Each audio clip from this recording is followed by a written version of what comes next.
Nasionalisme, kekuatan kompleks yang telah membentuk bangsa dan hati rakyat sepanjang sejarah. Pengabdian, komitmen, cinta terhadap cita-cita, budaya, dan identitas bersama mengikat negara menjadi satu. Nasionalisme di Indonesia adalah tanggapan terhadap struktur penindasan dari kolonial yang menjadi kekuatan pemersatu antara beragam etnis, agama, dan budaya yang ada di Nusantara. Mulai dari bayangan tokoh-tokoh seperti Soekarno, Muhammad Hatta, dan Sultan Syahrir, sampai ke berdirinya organisasi Budi Utomo, hingga pada akhirnya proklamasi kemerdekaan Indonesia pada tanggal 17 Agustus tahun 1945. Menyatakan kemerdekaan Indonesia. Dan ini tidak hanya terjadi di Indonesia, tapi hampir seluruh dunia. Dan banyak dari mereka yang juga sama seperti Indonesia yang bangkit dari kolonialisme, seperti India, Vietnam, Filipina, dan Myanmar di Asia, dan Ghana, Aljazair, Kenya, Afrika Selatan, dan Nigeria di Afrika, Meksiko, Kuba, Brasil, Argentina, dan Haiti di Amerika Latin, dan juga yang lainnya. Dan juga sebelum semua itu, banyak yang tumbuh bukan karena anti-kolonial, melainkan hal lain, seperti etnis yang memunculkan Jerman, Serbia, dan Rwanda. Dan sebelum semua itu, dikarenakan kewarganegaraan, muncul Prancis dan juga Amerika Serikat. Dan juga nasionalisme sebagai bentuk kekuatan, tidak hanya yang baik yang bisa dihasilkan dari sini, seperti pedang yang bisa saja menegakkan keadilan dan kebenaran, dia juga bisa menghancurkan keadilan dan kebenaran itu sendiri. Dan kita juga melihatnya terbentuk dalam sejarah, seperti yang terlihat dari tokoh-tokoh ini. Dan di video kali ini kita akan mencoba untuk menyelam ke dalam ideologi nasionalisme ini, mulai dari sejarah, karakteristik, perkembangan, dan juga dampaknya, baik itu yang terang dan juga yang gelap.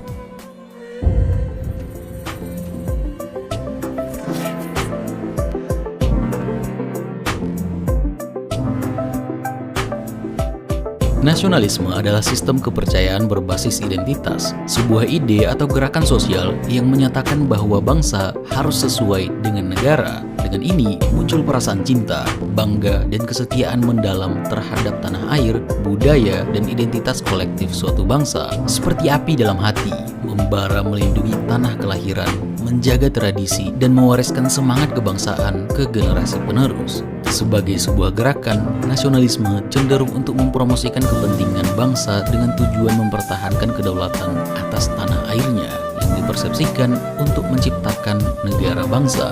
Pandangan ini berpendapat bahwa setiap bangsa harus memerintah dirinya sendiri, bebas dari campur tangan luar, yang berarti dia menentukan nasibnya sendiri. Dan bangsa adalah dasar alami dan ideal untuk suatu pemerintahan dan satu-satunya kekuatan politik yang sah. Dan banyak yang berkembang dari premis ini. Dengan membentuk identitas nasional tunggal, mereka membentuk kombinasi karakteristik bersama seperti budaya, etnis, lokasi geografis, bahasa, pemerintahan, agama, dan tradisi untuk mempromosikan persatuan nasional. Dan nasionalisme ini terbagi menjadi dua, nasionalisme sipil atau nasionalisme demokratis yang menganut nilai-nilai liberal tradisional seperti kebebasan, toleransi, kesetaraan, dan hak-hak individu. Dan yang kedua, nasionalisme etnis atau etnonasionalisme, di mana bangsa dan kebangsaan didefinisikan berdasarkan etnisitas dengan penekanan terhadap etnosentris terhadap berbagai isu politik yang terkait dengan penegasan nasional suatu kelompok etnis tertentu. Berbeda dengan Indonesia yang menyatukan negara dan bangsa dalam semboyan Bhinneka Tunggal Ika, banyak negara memiliki definisi berbeda untuk negara bangsa atau nation state, di mana negara adalah pemerintahan terpusat yang mengklaim dan menjalankan otoritas atas wilayah tertentu, dan bangsa adalah tingkat keseragaman bahasa dan budaya tertentu. Dan konsep bangsa ini sebenarnya masih baru, di mana bendera, wilayah, rakyat, dan lagu kebangsaan dimiliki oleh entitas masyarakat tertentu yang digarisi oleh letak geografis dan semuanya bersatu dalam perserikatan bangsa-bangsa. Dunia dulu tidak ada yang namanya negara-negara di mana ada bendera, wilayah, rakyat, dan lagu kebangsaan di atasnya. Dunia dulu terikat oleh individu dan keluarga seperti kaisar atau keluarga kerajaan seperti yang terjadi di Jepang dan juga Tiongkok selama ribuan tahun. Dan ini membawa kita ke dalam sejarah. Bagaimana nasionalisme ini pertama terbentuk? Apa yang terjadi di dalam sejarah?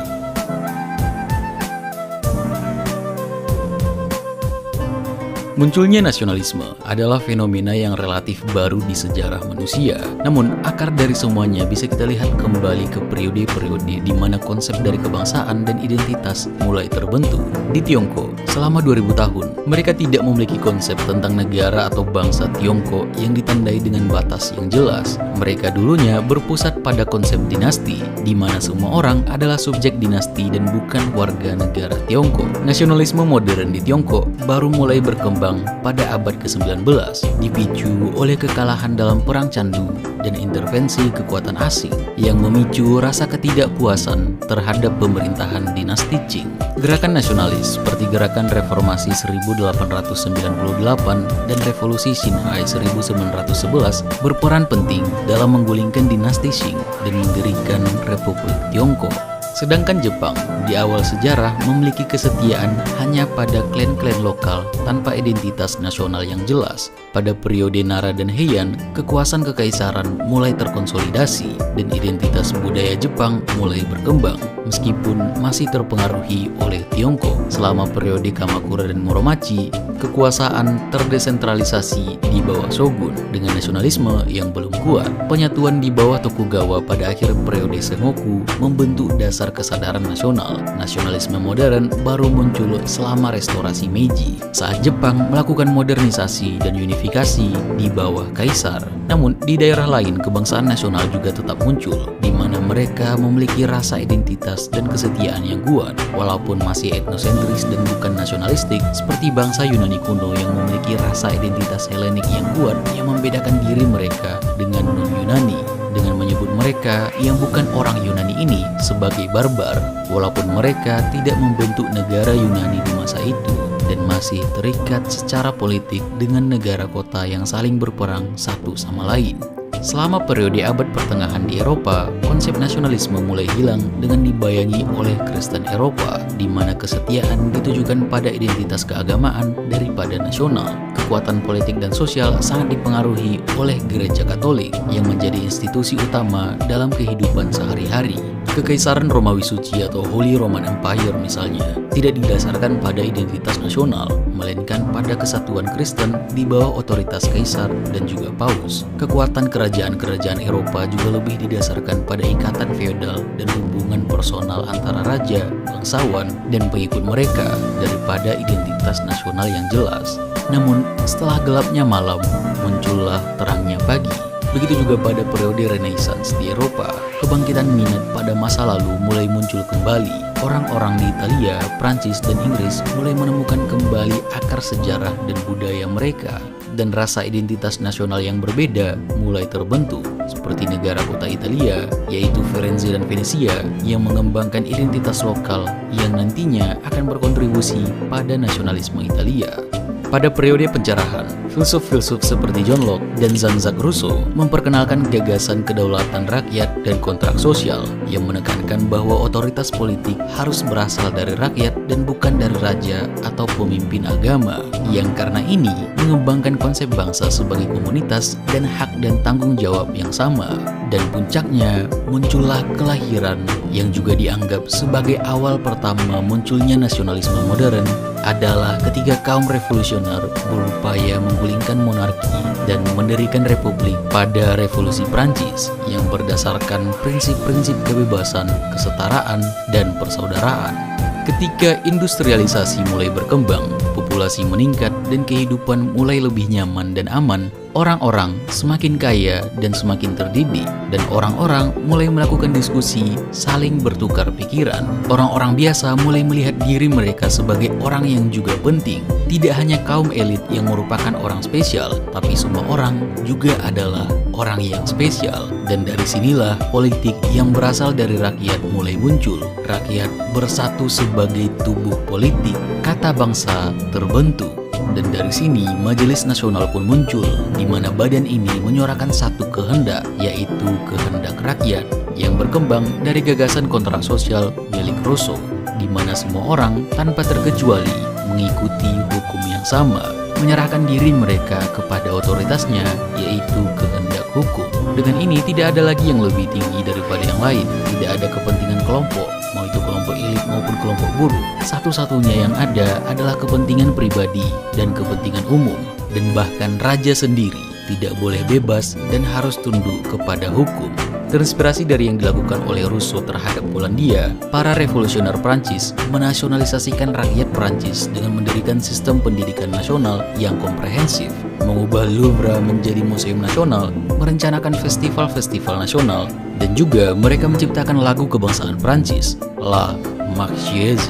Namun meskipun upaya mereka yang cukup banyak ini cukup berhasil, tapi tujuan mereka belum terwujud dikarenakan Prancis tetap tidak stabil. Mereka mengalami kehancuran ekonomi dan perpecahan internal, dan baru nanti ketika Napoleon Bonaparte mengambil alih kekuasaan, mereka mulai pulih.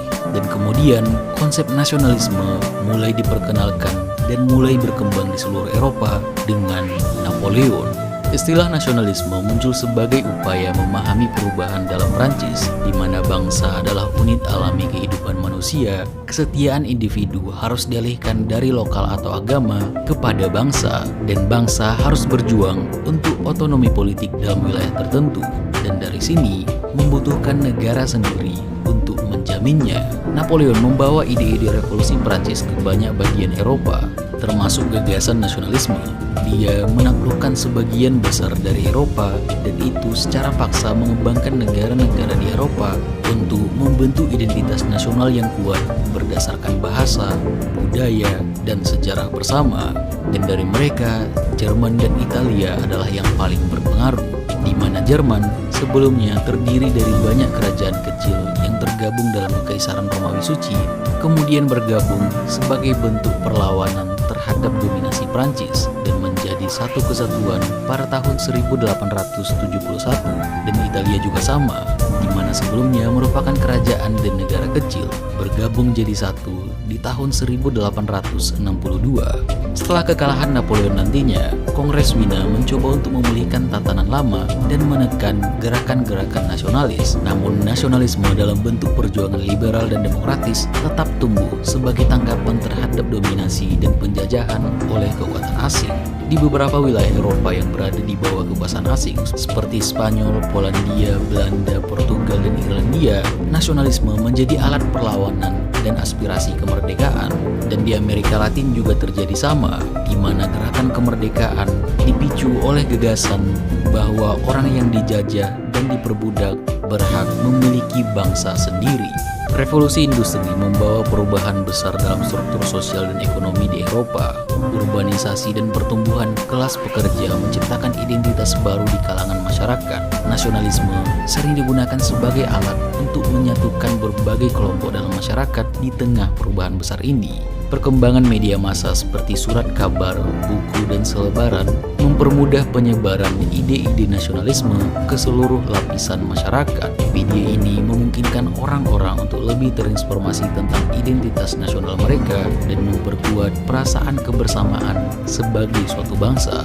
Dan juga perkembangan dari pemikiran pencerahan juga berpengaruh besar, di mana logika dan rasionalitas mulai membuat manusia sadar bahwa semua orang harusnya setara dan memiliki kekuatan dan martabat politik tertentu. Romantisisme juga berkembang pesat di masa ini, di mana emosi muncul dalam bentuk paling murni dan esensial, menjadi semacam bentuk penolakan dan pemberontakan terhadap standar konvensional dan apa yang dianggap manusia pada saat itu sebagai kebenaran dan kemajuan. Dan ini mulai merambat ke politik, dan nantinya yang paling berpengaruh adalah Jerman, di mana versi ekstrimnya, versi paling gelap dari nasionalisme muncul.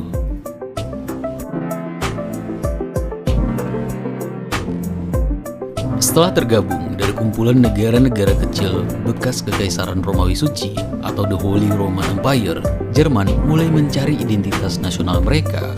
Mereka menjelajahi pedesaan, mempelajari lagu-lagu rakyat, dan menulis puisi untuk menangkap esensi Jerman yang sejati. Mereka mulai membangun konsep yang lebih dalam tentang identitas nasional yang romantis, di mana Jerman menjadi sesuatu yang subjektif, sesuatu yang berada dalam hati dan pikiran dari orang-orangnya.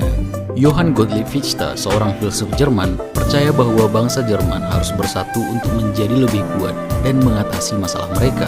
Dia mengatakan bahwa proses ini adalah sesuatu yang mulia, di mana orang Jerman harus siap berkorban, bahkan mati demi bangsa mereka. Dan ini menciptakan doktrin tanah air atau Vaterland yang kuat, di mana tanah air lebih penting daripada individu. Sementara itu, nasionalisme yang berkembang pesat di Eropa, sebagaimana individu yang secara natural bersaing dan adu kuat dengan individu lainnya, entitas bangsa ini pun saling bersaing dan adu kekuatan yang memunculkan The Great War, Perang Dunia Pertama, yang nantinya menyebabkan runtuhnya kekaisaran-kekaisaran seperti Kekaisaran Austria-Hungaria dan Kekaisaran Ottoman, dan kemudian nantinya Perjanjian Versailles menggambar ulang peta Eropa, menciptakan negara bangsa baru yang berdasar pada garis etnis dan nasional. Ideologi nasionalis membuat mereka berpikir bahwa suatu bangsa perlu untuk memperlihatkan taring mereka dengan melakukan ekspansi, kolonisasi, aneksasi, atau penaklukan militer. Mereka berpikir bahwa itu penting untuk menegaskan dominasi nasional, yang malah menyebabkan konflik yang menelan jutaan nyawa. Dan perihnya dampak Perjanjian Versailles kepada beberapa negara membuat beberapa negara tersebut kemudian lebih mengembangkan romantisisme mereka menjadi bentuk kolektivisme yang lebih ekstrim dan lebih gelap. Fasisme seperti yang diimplementasikan oleh Mussolini di Italia dan juga Hitler di Jerman, di mana negara menjadi entitas tunggal yang mengendalikan rakyatnya, dan rakyat diharuskan untuk mengorbankan diri mereka demi negara. Sentralisasi kekuatan, pemimpin yang membenarkan tindakan mengerikan, menggunakan retorika nasionalis untuk memanipulasi opini publik dan mengendalikan populasi, mengagungkan bangsa dan menjelek-jelekan musuh bermunculan di mana-mana. Mereka menekankan supremasi bangsa dengan berupaya mengecualikan dan menghilangkan mereka yang dianggap bukan bagian dari bangsa. Inilah yang disebut juga dengan ultranasionalisme, yang nantinya memberikan kita sequel yang tidak pernah kita inginkan, Perang Dunia Kedua dan juga kengerian Holocaust. Dan mengerikannya, bentuk-bentuk kecil dari ini masih terlihat di mana-mana. Mentalitas us versus them atau kami versus mereka tetaplah ada. Orang-orang yang dianggap berbeda atau dianggap orang luar seperti imigran, minoritas, atau bahkan berbeda secara budaya dianggap sebagai musuh, yang mengakibatkan diskriminasi, kekerasan, dan bahkan kebijakan-kebijakan yang menindas kelompok-kelompok ini. Dan yang masih terlihat sampai sekarang, nasionalisme melahirkan pemimpin populis yang mengeksploitasi kebanggaan nasional, merusak lambang demokratis, supremasi hukum, dan hak-hak individu atas nama persatuan dan keamanan nasional. Retorika nasionalis mempolarisasi masyarakat, menciptakan perpecahan yang mendalam antara kelompok-kelompok berbeda dalam suatu bangsa, melemahkan kohesi sosial, dan mempersulit konsensus dalam isu-isu penting nasional.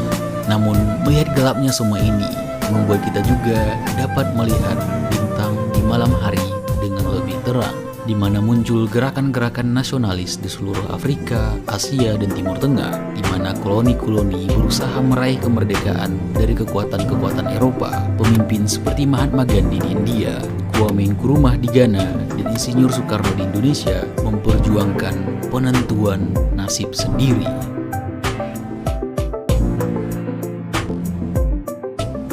Gerakan nasionalis sering dipimpin oleh para pemimpin politik dan intelektual yang menuntut kemerdekaan politik dan pemulihan identitas nasional yang terpinggirkan. Mereka berjuang untuk memerdekakan tanah air mereka dari cengkraman kekuatan asing yang menindas, dan mereka melakukannya dengan visi yang membakar semangat rakyat untuk meraih kedaulatan.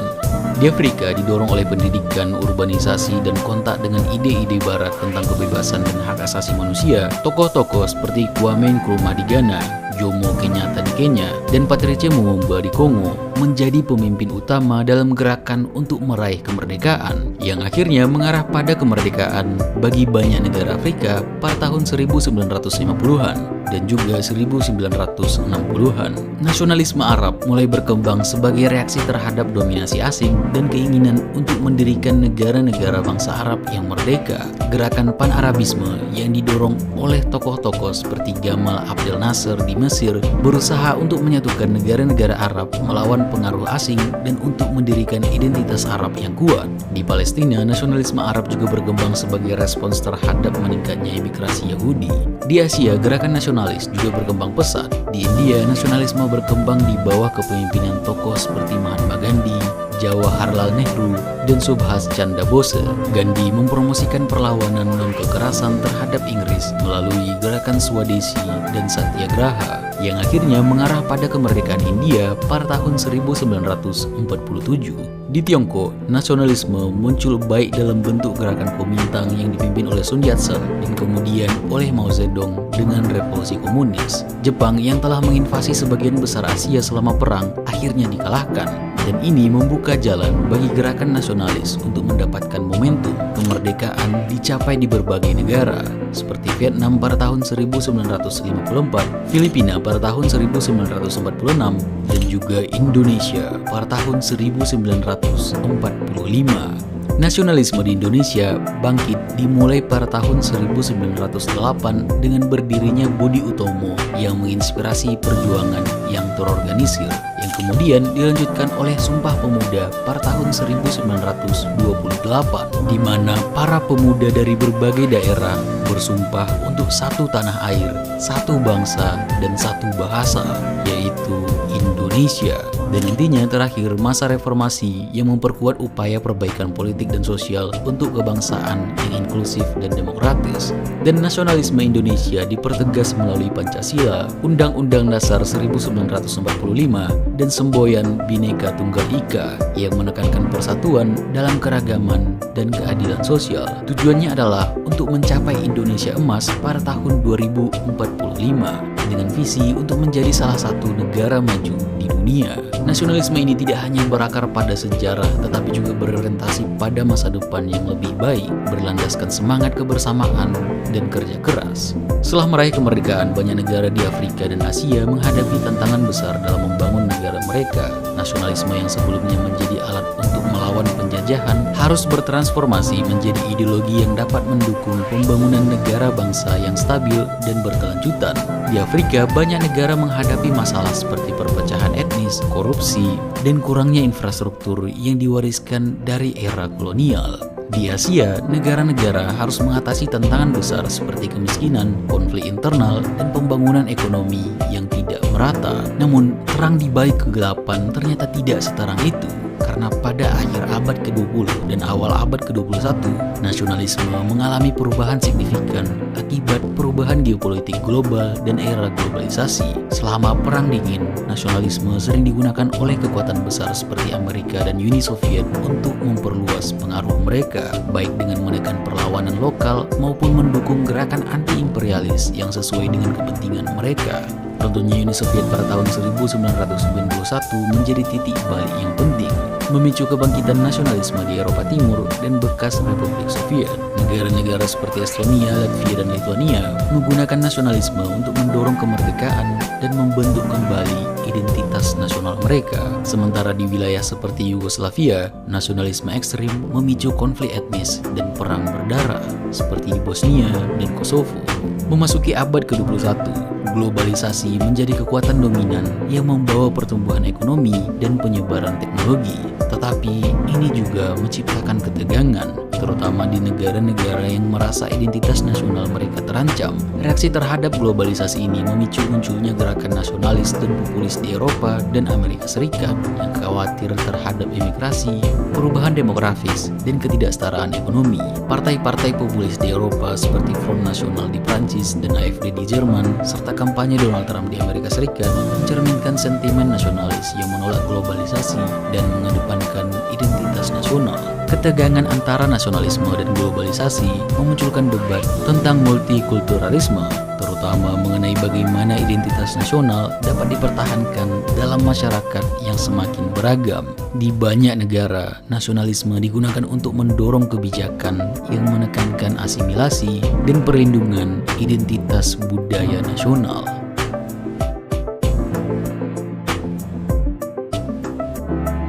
Sepanjang sejarah, nasionalisme telah berperan sebagai kekuatan yang membentuk negara bangsa dan identitas kolektif masyarakat di seluruh dunia.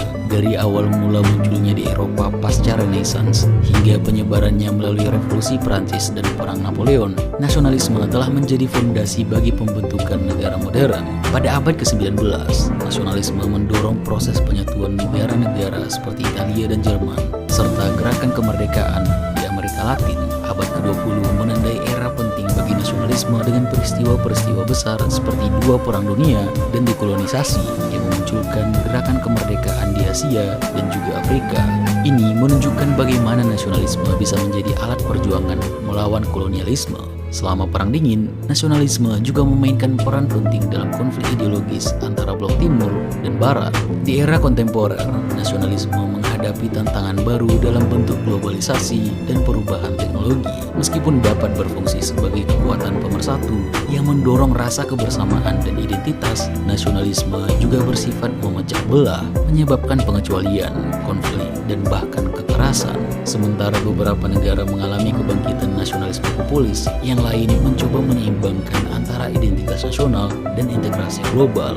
Sejauh ini, nasionalisme tetap relevan, tetapi itu juga harus dikelola dengan bijak untuk menghindari ekstremisme dan konflik. Dengan memahami sejarah ideologi nasionalisme, memberikan kita wawasan tentang bagaimana identitas dan solidaritas nasional terbentuk dan berkembang.